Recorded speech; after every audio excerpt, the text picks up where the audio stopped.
What's going on, everybody? This is an episode from the No Gimmicks Needed Wrestling podcast. Do you like podcasts and you want to see the full podcast?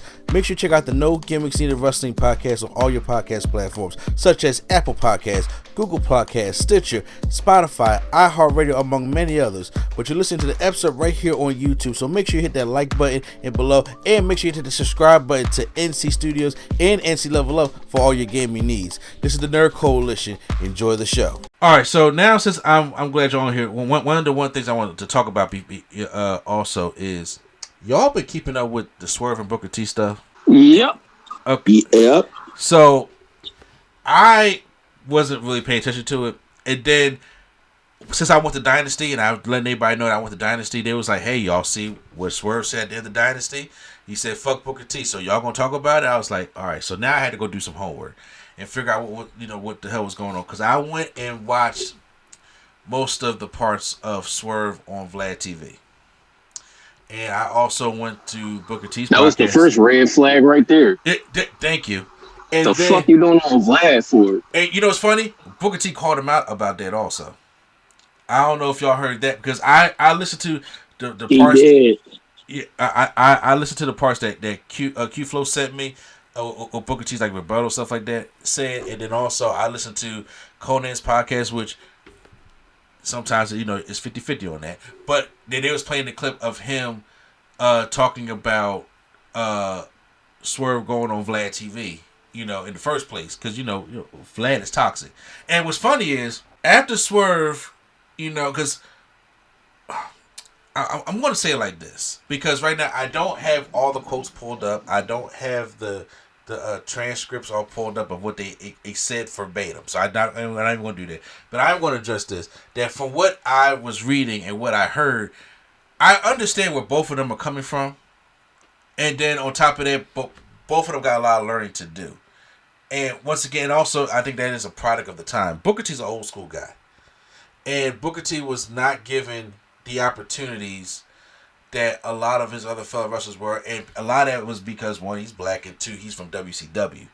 And for him to overcome all that is a Hall of Fame worthy in itself, because a lot of WCW guys didn't even recover from that. Hell, Sting never recovered from that. Hall and Nash ain't recovered from that. Goldberg, you can make an argument, didn't recover from that. DDP definitely didn't recover from that. It seemed like Booker T and Rey Mysterio were one of the ones that actually recovered from the WCW guys being shit on when they went to WWE. And since him working at NXT, he sees all the black talent that is being pushed. We can't say about the main roster, but we can see the black talent being pushed. Like, we got a black triple threat match, main event, and Stand and Deliver. We got, there's the rise of Jada Parker. We dark stages, all of them black but one. So you can see that in NXT, and that's where he works at. Now, granted, for the main roster, that's different. We got Carmelo Hayes doing bullshit with The Miz, which I think is awful. All's him, that is terrible. Miz don't, Bello don't Miz, that shit is awful. Carmelo Hayes should be in a way better position than he is than with the shit he doing with The Miz. And if you ain't Bianca Belair, then it's like, well, you're there. But then you can make an argument, for Jay. I mean, that's going back and forth. Now, Swerve gets on Vlad TV, and then, Vlad brings that up, and he says, well, it wasn't disrespectful, disrespectful to you when Vince called you the N-word, and puts that on Booker T about that segment when Vince called Booker T the N-word backstage.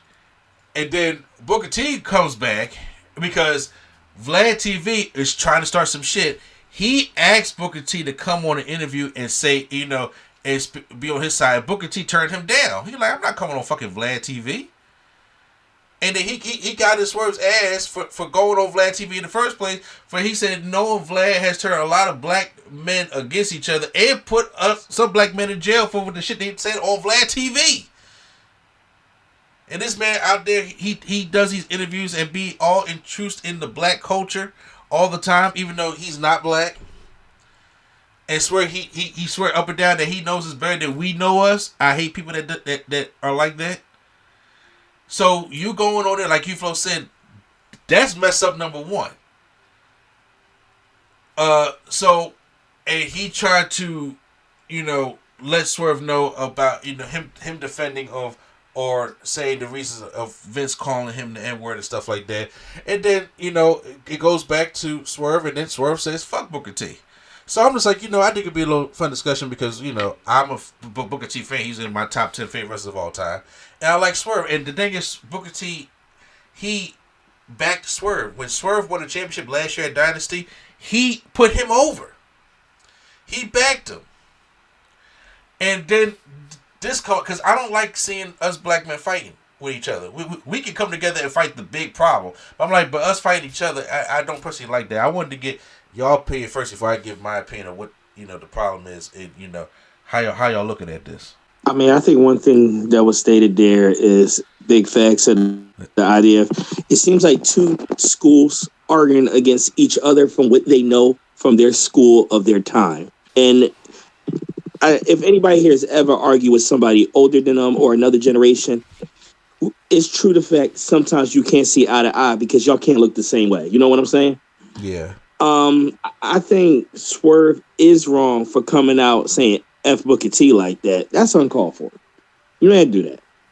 Mm-hmm. You ain't had to do that. That wasn't needed. I understand you was mad in your feelings. You think it's wrong of how he got did at that time, and he did get done wrong. But it's also a little bit of a sad idea of he had to walk so everybody can run now. So it was more of the idea of you wasn't around during that time. I'm not like I wanted to do these things, but I had to make these sacrifices. But I wasn't happy about it then, and I'm not happy about it now. Mm-hmm. So how you gonna judge me for a time when you wasn't there? I don't think he should have said F Booker T like that. I don't. Now and I gotta ask myself this question: is Booker T wrong for saying that? And it seems he's specifically talking about African American people, so I'll say that specifically. Is he wrong for talking about how African American people aren't stepping up? Are they not stepping up, or are they working with what they have, or trying to work in the area and work around the time and things that they have to work with? You can't just push and pull and get your way either. That doesn't work either. I'm going to say, ideally, both of them are wrong. But from where they're coming from when they're at mentally, both of them are right. They're working off the knowledge that they have. Booker T's working, well, this is what we did in my time. It's not your time. And Swerve is ideally saying the same thing to me. Well, you shouldn't do stuff like that. Yeah, but you wasn't there at that time. So I feel like they're saying the same thing from different sides. I think they're both wrong. I think they're both right. And I hope this don't come off as a cop-out answer. But that's what I'm really thinking right now. How about you, Q-Flow? If you have a moment. If not, okay, go ahead. Yeah, no, I'm here. I don't know. Like I said, like going on Vlad, that was already the red flag. And I feel like both could have handled the situation better. This isn't just a one person thing. But I don't know. I think this probably could have been an email or a phone call. You ain't have to go like first of all, bro, you lost your match. Like you were part of the worst finish that we've seen on AEW in a while. And the first thing on your mind is to talk about Booker T. Like, bro, your priorities are all. I'll pump for the noise in the background. Your priorities is all twisted and backwards, bro. Like, focus on like you got a job to do. Like all that F Booker T after the fact is like you wasn't even like you not even focused on your job at this point. If you focused on me, so. Yeah, man, I don't know. He was dead wrong. And like the whole, y'all know me, the internet guy. The whole Twitter is mad at Swerve because they like, bro, you're wild. Booker T is a legend. Like you're supposed to, respect your OGs or whatever. Like, this is a nasty situation, man. I don't like it. And again, we seen now. Granted, we don't tell these brothers to go on Vlad and start running their mouth. But like we just know for a fact, like Vlad ain't good for the black community. So what are you doing, bro? Like you look stupid. And now we here talking about it instead of WrestleMania because you want to run your mouth and disrespect Booker T. All right, so here's my 2 cents of it. So when it comes to the Booker T side, I get what Booker T's saying, but I also think that but once again, you do gotta understand that Booker T is still part of WWE. There ain't but so much shit that people going to have Booker T say because he's still employed with WWE, whether it be on the NXT brand or not.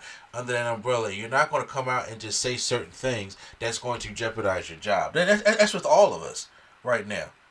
You know, hell, and I'm not a big fan of how today, you know, our younger people talk about something. I'm not my ancestors. I'm just like, yo, that's a disrespectful T-shirt or quote that y'all be saying that I'm not my ancestors because y'all just felt as though they were submissive and got their ass beat back in the day. No, they survived and did things that they can, so you can do the things you can do now, and that's disrespectful. And that's what Booker T has done.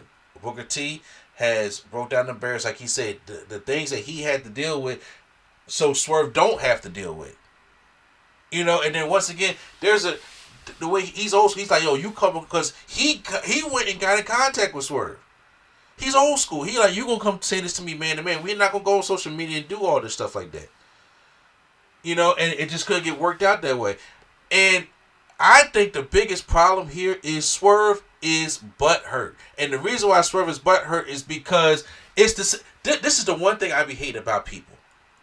It ain't gotta be black people. I'm just talking people in general. When people act like shit don't bother them, but it really do be bothering them, and then they do other shit that comes out and like, yo, this is clearly something bother you. Swerve is mad that he got fired from WWE. If you listen to the whole interview, Swerve is in his feelings that he never got the chance that he never got the chance to show what he can do. Swerve is dead good. He's great, actually. Swerve is a great damn wrestler. He's a great promo.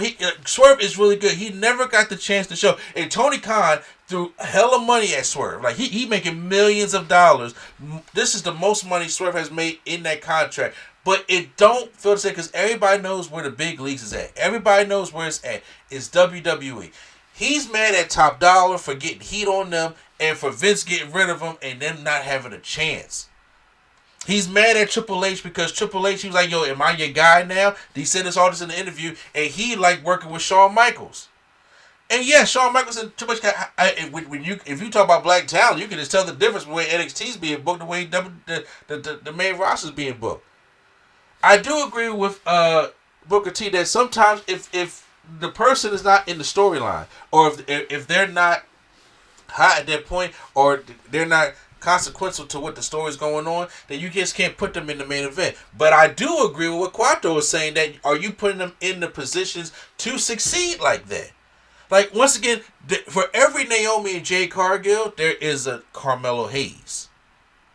You know, in those situations where it's like, okay, Naomi and Jade Cargill, them sisters got the match at Mania that has no title on the line. It's just a singles match. We haven't had that almost ever in WrestleMania history. So that's good on them. But every one story like that you have of that, you do have a Carmelo Hayes situation where he's back. He's not even on the WrestleMania card, and he's back there just doing shit with the Miz. That sucks. You got for every Bianca Belair, you got a Street Profits. That's not even on the WrestleMania card. Then you can sit there like the New Day had nuclear heat when they turned on Big E, but then Triple H put them on ice. Why? So you have these situations where it's like, okay, you can sit there and get heat, but how do you can't maintain that nuclear kind of heat if you're not on TV. You can't maintain that nuclear heat like the New Day was having if you don't further the storyline. They have not interacted with Big E not one time, and he's been on them pre-shows every single PLE, and they have done nothing with him. Their family walked out on them, and they never capitalized on that whatsoever. So you get frustrated when you see shit like that. But then when you see how they doing NXT, and how hell you can make the argument that, you know, black folks and POCs are the forefront of NXT, and Swerve would love to be the part of that, but he wasn't, and he's mad. He's mad about it. It's okay to be mad about it. So he goes there, and now it's like, okay, now no, that's true. I don't like how he also too, like, to spin the block real quick. Hello? Oh, my fault. Yeah, it must be a delay or something. I don't like how he threw AJ Francis under the boat because he was trying to check in on BFAB's flight and all that. Like, I don't like how he did that. And then he was trying to paint, like, he tried to paint him as, like, the aggressive black man and all that. I didn't like that. Because, like, bro, you know you can't be doing that for these white folk, bro. We already got a certain stigma about us. Now he talking about, like, he painted him as being, you know, oh, he was being aggressive towards people because he was trying to check in on BFAB flight, make sure she all right. Like, I ain't like that. That was corny. Yeah, and I agree with you. You know, once again, look, I got a lot of jokes for Top Dollar, and I know ladies, you know, she be calling bottom dollars. You know, we be joking, but I like what he did with that. That is what showed me you mad, because whoever gets heat in the group, right? Whoever gets heat on the group, it's like, well, now it comes down to him. He like, I didn't do anything, and I never got my chance with Smackdown. They fired all of us. And then I went over to AEW, and then they hired them back, and they made it worse. Now, once again, that right there, because he's mad. That's what he's upset by that. He got a right to be upset about that. But once again, throwing him under the bus about that, because see, the same thing you throwing Top Dollar under the bus for is the same thing you're criticizing Booker T for being. It can't go both ways. If you're going to criticize Top Dollar for sitting there, you know, look like the aggressive black guy. So what did you expect Booker T to do when Vince called him the N-word? Where in Booker T's mind, he's like, it's kind of like Django Unchained, where Leonardo DiCaprio had a big problem saying the N-word, and Samuel Jackson, like, it's another Tuesday to us, so you need to get it the fuck together because we acting right now. Now, I'm not saying Vince don't really feel that way. Shit, him and his homie, you know, be feeling that way. But and I'm not going to even excuse that neither, but I'm just saying, but it was like on the wrestling show, in Vince's mind, this is his movie. This is his production. All of us are acting. This is part of the wrestling show. That's how they're probably viewing it right now. And us as a younger generation view it differently. But it's like, what you want Booker T to do? Get all loud and rowdy because Triple H beat him at WrestleMania 19 knowing Triple H shouldn't have won? Or him getting loud and rowdy and slap the shit out of Vince because because he didn't do that, and now because he wasn't being the aggressive black guy, but yet you mad at AJ Francis for being the aggressive black guy because it affected you personally. You can't have it both ways. And then you're working at a company where you're getting paid millions of dollars. You're getting paid more than a lot of people in WWE are getting paid right now. Your contemporaries are getting paid in AEW, at WWE at the moment, and yet you're mad because you're at the top billing and you can't sell out the place because AEW's in shit mode right now. And you don't think he see that? You don't think he sees how successful WWE is doing right now, how successful NXT is doing right now? You don't think he sees any of this shit, and he looks out there and he knows that they gotta do. These wrestlers aren't stupid. They know that it's like, we can sell out Liacouras Center, but can we do the same for Wells Fargo? Probably not. Their storylines suck. Their booking sucks. What just happened at Dynasty sucks. And he's part of all that. The best thing that has been going is between him and Hangman, which is probably even I didn't get the chance to mention on my AEW or the Dynamite review, but it's the best story they got going on right now in AEW. But that's still not enough. So he mad. It don't matter how much money he make, where he wanted to be, and where he wanted to show off his talent. He never got an opportunity to do that. He's upset by that. And coming at Booker T or coming at all the other black people that is around him because you want to be the black guy. He wants to be the representation of black people. And I'm like, it take all of us. But in a nutshell, that's a fact. Yeah, in a nutshell, he just mad. It's crab in the barrel, and I think he really looks at this and looks at like, look, NXT is being successful right now. If we had just stayed, we could have been successful too. I could have been at the top at NXT. Hell, if we actually got a chance on SmackDown because Vince is gone and Triple H is there, then maybe we would have got a chance. But I didn't get a chance because of AJ Francis. And then he feels as though he's being attacked because Booker T says, "Show us your talent," and he's just like, "I did, but they don't want to do anything with me because of this." And I'm like, "Well, you never really got an opportunity." So everybody's right and everybody's wrong. That's truly what it is. But at the nucleus of it all, when it comes to right and wrong, is that Swerve Strickland is in his feelings because of what's happening in AEW right now, and he never truly got that opportunity to show what he can do on the main roster at WWE. And that's what all this shit is.